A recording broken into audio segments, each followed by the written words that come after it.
Broadcasting live, KSLA News 12 starts now.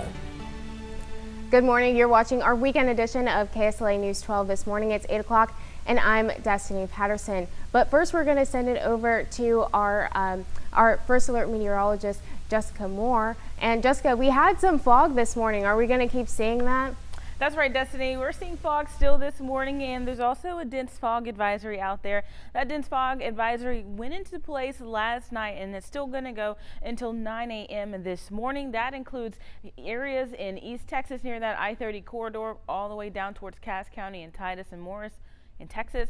Also includes all of southwest Arkansas and McCurtain County. Again, that's going to go until 9 a.m. and they issued that because some areas were experiencing visibility down to a quarter of a mile or less. So taking a look at current visibility, it is down to less than a mile in DeQueen, and in Texarkana it is around a quarter of a mile. So it is still important that that is in place. So if you are along the I-30 corridor and northward to head out this morning, make sure to factor in a little bit of extra time and use a little extra caution in your low beams out there today. Shreveport visibility only down to 5 miles. 4 in Natchitoches, reporting around 0 in Mansfield, but not seeing any fog here on the visibility. But again, still looking at widespread fogginess here in the Arkansas section. You kind of see that here on our NSU Skycam, the fogginess in the clouds, and most areas are also waking up to overcast skies today, and those will begin to clear, or at least try to clear later on today, but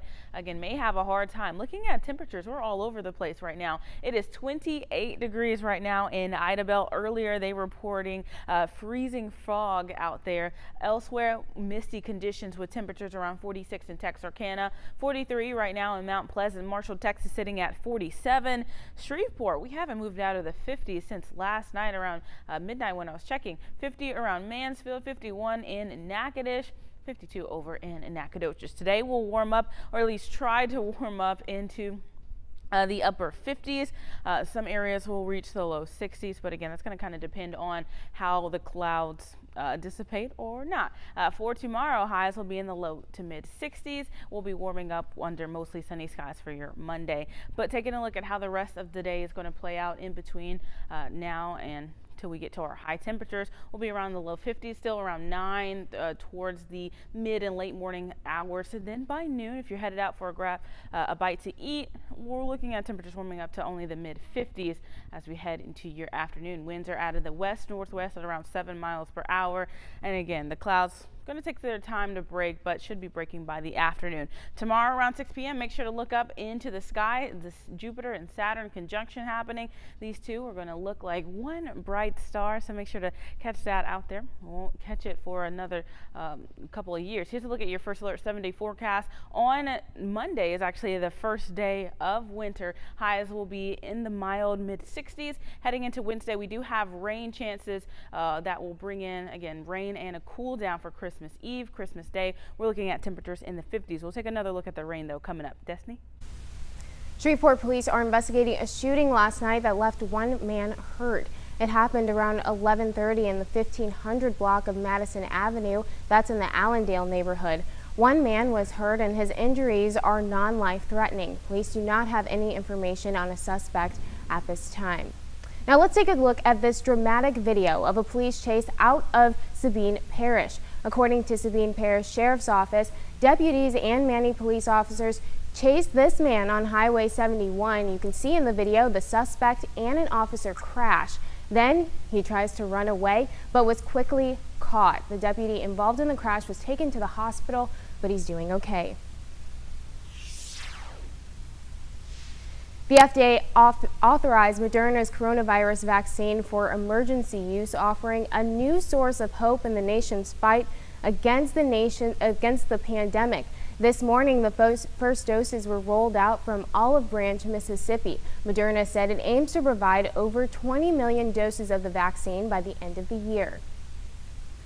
When the federal government sends out the second round of Pfizer vaccines, Louisiana will get about 12,000 fewer doses than expected. The state health department says it anticipated 40,000 doses, but will now get roughly 28,000.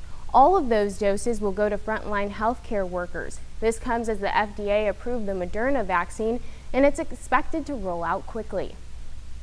Louisiana was not the only state receiving fewer doses than expected. U.S. Army General Gus Perna, Chief Operating Officer for Operation Warp Speed, apologized for the, quote, miscommunication that took place. So to the governor's staffs, please accept my personal apology if this was disruptive in your decision making and in your conversations with the people of your great state. The head of the FDA says it is safe for healthcare providers to use any leftover doses from a vial of the Pfizer vaccine. Although originally designed to provide 5 doses, often there's enough left over for a 6th dose in each vial. FDA Commissioner Stephen Hahn says that will also be true for the Moderna vaccine, and it's safe to use those leftover doses to get as many people vaccinated as quickly as possible. As this talk about the vaccine is leaving some people anxious, scammers are looking to extort those anxieties. The U.S. Department of Health and Human Services Office of Inspector General says these scammers could approach you through phone calls, text messages, social media, or showing up at your front door. If they get a hold of your personal information, it could be used to fraudulently bill healthcare programs and commit medical identity theft. The Federal Trade Commission's website says there are some things you should know about the vaccine. You cannot pay to get your name on a list to get the vaccine or get early access to the vaccine. You do not need to pay anything out of pocket to get the vaccine when it does become available to you. You do not need your debit, credit, or social security numbers to get the vaccine. And the HHS says the best thing to do is to report and ignore any suspicious activity and check in with your doctor before receiving COVID-related treatment. The fate of the eviction moratorium hangs in balance as Congress continues to wrangle over terms of a new pandemic relief bill. One point of contention is how to continue to help renters and landlords. The CDC's national ban on evictions expires December 31st. Republicans and Democrats disagree on whether rental assistance alone will be enough. After a day of back-and-forth negotiations, some lawmakers on Capitol Hill say a vote on the coronavirus relief deal could come before the end of the day. Lawmakers tussled over some language in the bill. Republicans argue the CARES law would create a slush fund for the incoming Biden administration, while Democrats insist it is essential in order to continue to prop up the economy amid the pandemic. Lawmakers are planning to pass a stimulus deal alongside a $1.4 trillion government funding package for the new fiscal year. A vote is possible today. Full Court Press with Greta Van Susteren airs later today on KSLA. Here's Greta with a sneak peek of this week's show. Today on Full Court Press, we talk COVID relief with the chairs of the Problem Solver Caucus, Congressman Josh Gottheimer and Tom Reed. Getting the vaccine out is goal number one, but also helping people who are on food lines for the very first time in their lives, making sure they're not hungry over Christmas. From my perspective, I was so strongly advocating for the Paycheck Protection Program, because just take our restaurants, for example, and our small businesses. They're pretty much down to the end of the lifeline. You can catch Full Court Press tonight immediately following KSLA News 12 at 10. It's called the most wonderful time of the year, but in the midst of a pandemic, doctors worry this could end up being a truly disastrous time of the year. And as Britt Conway reports, they're urging you to stay home for the holidays. We actually do have a light at the end of this very long and dark tunnel.